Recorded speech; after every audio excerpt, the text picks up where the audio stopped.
Good evening, everybody. Welcome to my channel. Tonight, we're going to be talking about news. I want to share a video that an elder just posted on YouTube, and I guess it's safe to say that he's no longer a Jehovah's Witness. Let's watch. I really wished and for several months hoped that I didn't have to make this video. This is going to be one of the hardest things I've ever had to do in my life. For several months now, I have struggled with some of the key teachings, the core teachings of the Jehovah's Witness belief system. I'm not really going to go into great detail about what these are. I don't think that this is necessary, but if anyone wants to speak to me about it at some point, I would more than happily do that. I'm just going to mention a couple of them very quickly. So I'm not convinced thoroughly that the basis for the governing body is scriptural, especially given the power, the influence that the governing body has on the ordinary lives of Jehovah's Witnesses. So that's one of them. The other big one is the 1914 teaching, and we know that how important that is to Jehovah's Witnesses. I've done my research, and there is very strong consensus among scholars, among archaeologists, historians, that Jerusalem was not destroyed by the Babylonians in 607, but it was in fact destroyed in 587, 586. So that then removes the basis for the 1914 teaching. Um, the other thing that I am also very concerned about as a parent myself is the way the organization deals with reports and allegations of child sexual abuse. If anyone is wondering what I'm talking about and they would want to find out more, you can just search for the Australian Royal Commission into institutional child sexual abuse and the response of Jehovah's Witnesses. The videos are all on YouTube, despite that commission having taken place more than 8 years ago now.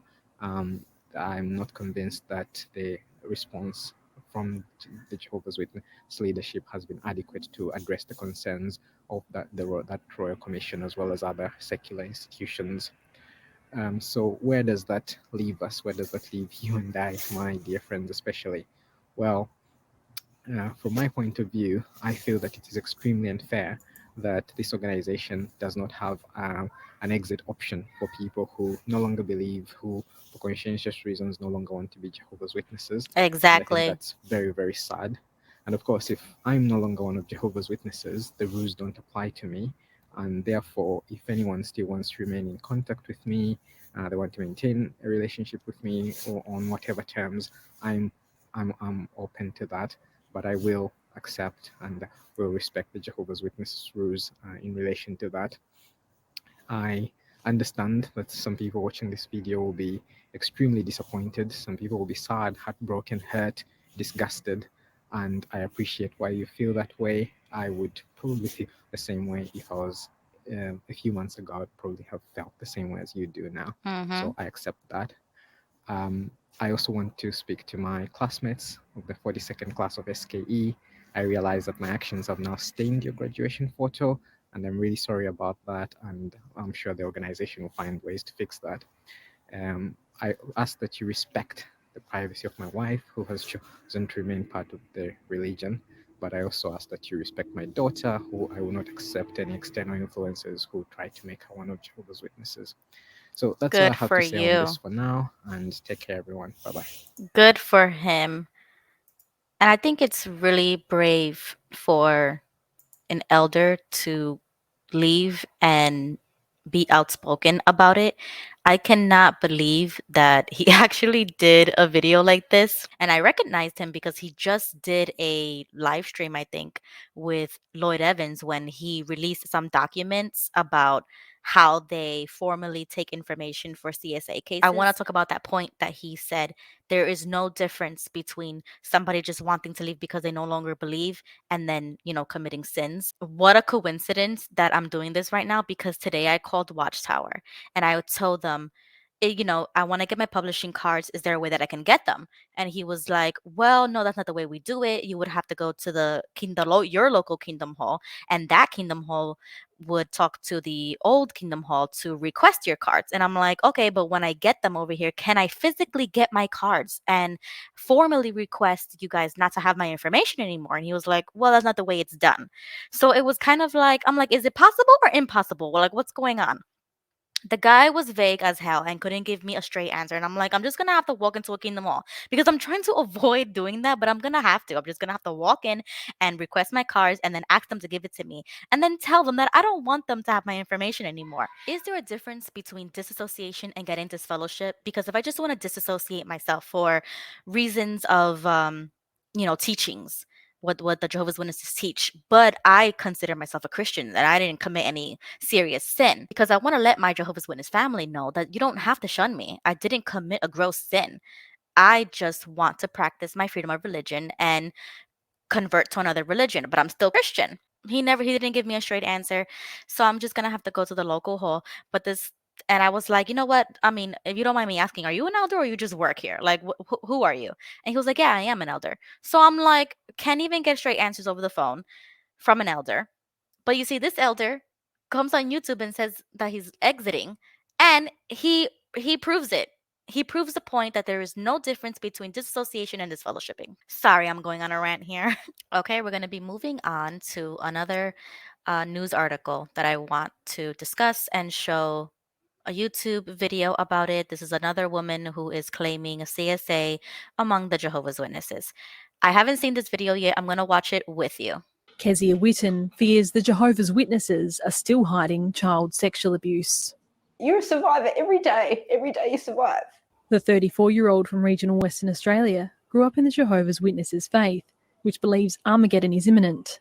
But there was a far greater threat inside her family home. About 3 decades ago, aged just 5, Kezia Witten was sexually abused by her brother, Joel Witten, who was over 18 at the time. He should have been hurting for me, not hurting me. Nothing like that should ever happen to a child, ever. It left her with deep emotional scars and trauma. I was pretty committed to killing myself. My Kezia God. confronted Joel later in life, and he confessed to the Jehovah's Witnesses elders in 2018, following the Royal Commission into Child Sexual Abuse. But the elders chose to conduct their own investigation and not report the matter to police. This was despite the faith group committing to report child sexual abuse during the inquiry. Kezia then decided to report the matter to police herself after having a child of her own, and Joel pleaded guilty and was jailed late last year. The Jehovah's Wow. Witnesses didn't respond to all questions, they say, to protect the privacy of those involved, but say they regard child abuse as a crime and abhorrent sin. WA's mandatory reporting laws don't require religious organisations to report historical abuse which occurred before 2022, even if the survivor is still currently a child. It's something survivors like Kezia Witten want changed. The state government says the laws were not intended to address historical abuse. With her abuser now jailed, Kezia has started making candles to help her find the light in her life. I think it's knowing that you're a lot more than what hurt you, instead of letting it consume you completely. She says other survivors shouldn't give up hope. Brianna Fiore, ABC News.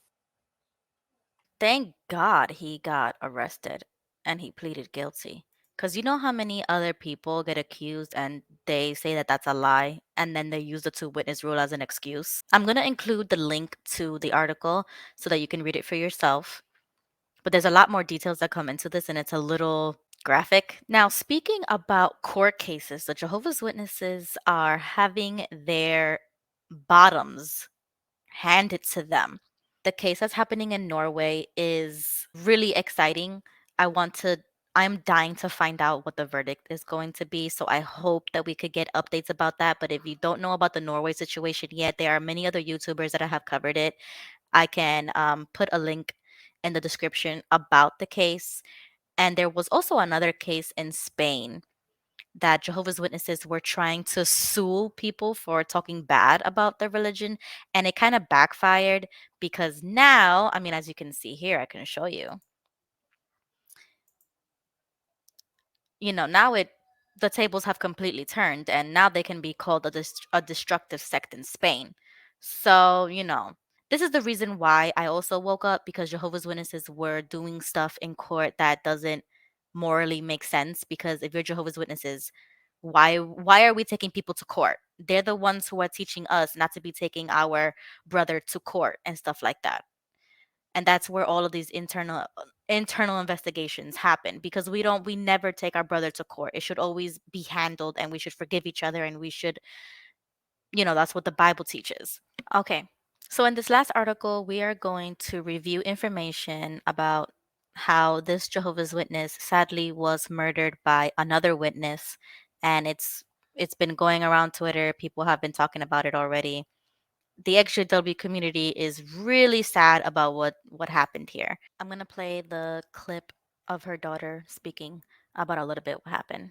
The fact that the only reason mom had trust in that person being in her home was because they supposedly shared the same faith, and mom felt that comfortable for him to be there despite issues and problems that he had caused her for months.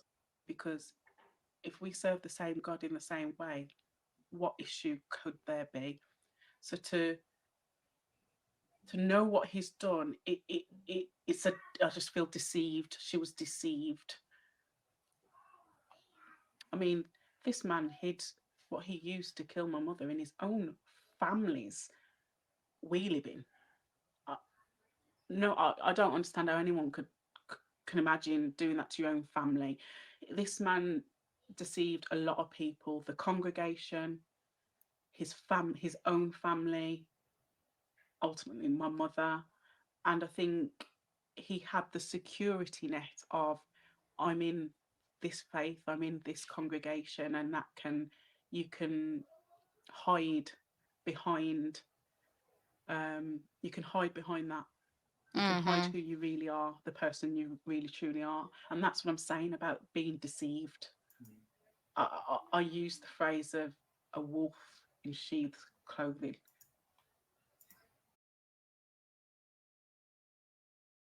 And I use that phrase because of my upbringing and where I'm coming from, and the faith that my mum was in, because that's exactly what he's been able to do. It's super sad to know that a lot of different kind of predators are hiding among the Jehovah's Witnesses, because it's just too easy to do it. Child predators, murderers. If I didn't wake up when I did, the last string would have been what happened in my own family. And when these things happen, it opens your eyes to the undeniable fact that within the Jehovah's Witnesses, it is too small of a community and too close knit of a community that handles a lot of things, too many things internally without going to the police. And a lot of these people are just lurking within their kingdom halls, and you will never know about it. I just want to send my condolences to the family, because it's just so sad, to all the families that have been included in these articles and these news articles, because I can't even imagine how hard it would be to talk to the press about anything. Ugh. But anyways, I do feel like it is our job too, as ex-Jehovah's Witnesses, to shed light when it happens to one of our own, when it happens to Jehovah's Witnesses, because they always want to claim and say that this is apostate lies, that doesn't really happen. And it does. There's court cases, there's testimonies, there's people talking about it, there's other people pleading guilty to the crime.